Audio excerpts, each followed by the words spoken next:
Pertanyaan dari netizen yang mengajukan opum kecelakaan itu harus bertanggung jawab. Saya pernah mengikuti sidang PK, ya. Waktu itu memang banyak sekali, ya, saksi-saksi yang dihadirkan oleh penasihat hukum para terpidana ini. Banyak sekali saksi yang dihadirkan itu adalah saksi yang menerangkan bahwa itu adalah kecelakaan lalu lintas. Kalau saksi-saksi itu belum pernah dihadirkan, belum pernah diperiksa pada persidangan tingkat pertama sudah fakti pada tahun 2016 dan 2017, jelas pemikiran pertama bahwa itu adalah bukti baru, ya, saksi itu alat bukti, ya, atau bukti baru. Pertama bisa dikategorikan sebagai novum. Namun kualitasnya, korelasinya, apakah saksi-saksi novum yang menerangkan, mengetahui tentang adanya kecelakaan lalu lintas, apakah ada korelasinya dengan perkara pembunuhan? Saya sejak lama berpendapat bahwa kalau alasan kecelakaan lalu lintas itu, ya, itu sangat sulit, sangat tidak relevan, tidak ada hubungannya. Karena yang diperiksa oleh hakim PK ini adalah perkara pembunuhan, bukan perkara kecelakaan lalu lintas. Jadi PK ini kan tidak terima dengan putusan kasasi, putusan banding, putusan Pengadilan Negeri Cirebon, karena telah menghukum para terpidana itu, ya, melakukan tindak pidana pembunuhan dan 7 terpidananya melakukan persetubuhan terkecuali Sakatata. Kan ceritanya tidak terima. Berarti kalau tidak terima dengan putusan perkara itu, berarti tidak terima dengan putusan perkara pembunuhan dan atau persetubuhan anak. Sehingga dalam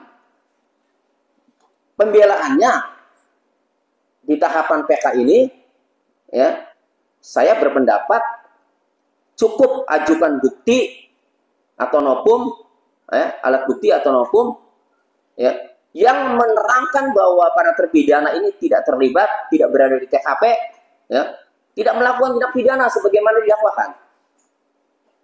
Itu. Jadi tidak melebar ke kecelakaan. Karena beda, karena kalau kecelakaan itu adalah perkara baru dan TKP-nya juga di Sumber, maka penyidik lalu lintaslah, ya, yang harusnya didorong untuk memproses dugaan kecelakaan lalu lintas itu. Sekarang juga masih bisa didorong aja itu. Kan berhenti itu, tidak jelas tuh kelanjutannya. Karena kecelakaan lalu lintas itu ditangani oleh Polres Sumber, oleh Polres Cirebon Kabupaten. Ya, karena lokasinya itu di Jembatan Talun itu masuk Kabupaten Cirebon. Polresnya Kabupaten Cirebon atau Sumber. Kan waktu itu sempat dilakukan penyelidikan, namun berhenti karena Rudiana mencurigai, wah, ini tidak wajar meninggalnya, sehingga langsung dilakukan penyelidikan, ya. Rudiana bergerak, ambil kan orang-orang itu yang diduga melakukan tindak pidana menurut Rudiana berdasarkan saksi. Kemudian akhirnya ditangani Polres Cirebon Kota, dan penanganan lalu lintas, kecelakaan lalu lintas itu berhenti, tidak ada kabar itu. Tidak ada kejelasan, tidak ada kepastian. Artinya penyidikan terhadap perkara lalu lintas itu ada penyidiknya sendiri, ada perkaranya sendiri gitu loh. Tidak bisa itu di pendapat saya, ya, tidak bisa dicampur adukan dengan perkara pembunuhan. Jadi bagi saya sih cukup, ya, saksi atau novum yang menerangkan bahwa para terpidana ini tidak berada di TKP, tidak terlibat, tidak melakukan tindak pidana. Sama saya malam itu kejadian kan itu. Udah kuatkan itu saja kan. Itu berarti ada novum. Yang penting, ya, tidak pernah diperiksa di pengadilan atau pemeriksaan sidang tingkat pertama. Ya. Itu demikian. Ada pertanyaan? Cukup terjawab tadi. Pertanyaan dari netizen yang mengajukan opum kecelakaan itu harus bertanggung jawab. kita lihat dulu. Ya, saya tidak bisa juga mengatakan yang mengajukan Novum PK itu harus bertanggung jawab. Saya belum sependapat untuk saat ini.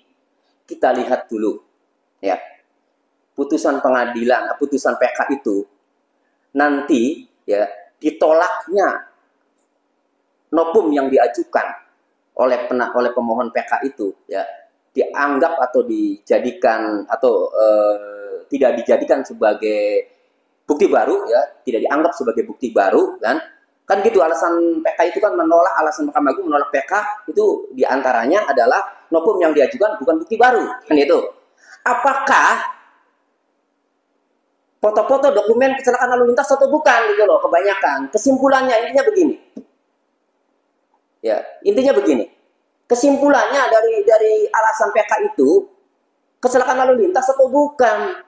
Kalau kesimpulannya kecelakaan lalu lintas, nanti ya, kalau PK-nya itu turun ya putusannya, kalau turun nanti saya pelajari. Kalau ditolaknya Novum itu karena lebih kepada narasinya kecelakaan lalu lintas, awalnya Novumnya, lah ya saya nggak tahu. Saya lagi-lagi nanti aja. Itu tenang. Nanti kita bahas. Kita harus berdasarkan data, ya, harus berdasarkan data. Makanya kita penasaran, kita tunggu salinan putusan Mahkamah Agung PK atas nama 8 orang ini, ya.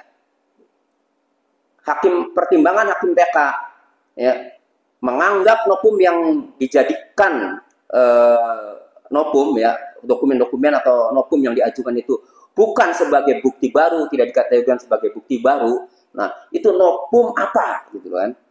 Apakah Novum kecelakaan lalu lintas atau bukan? Kan itu.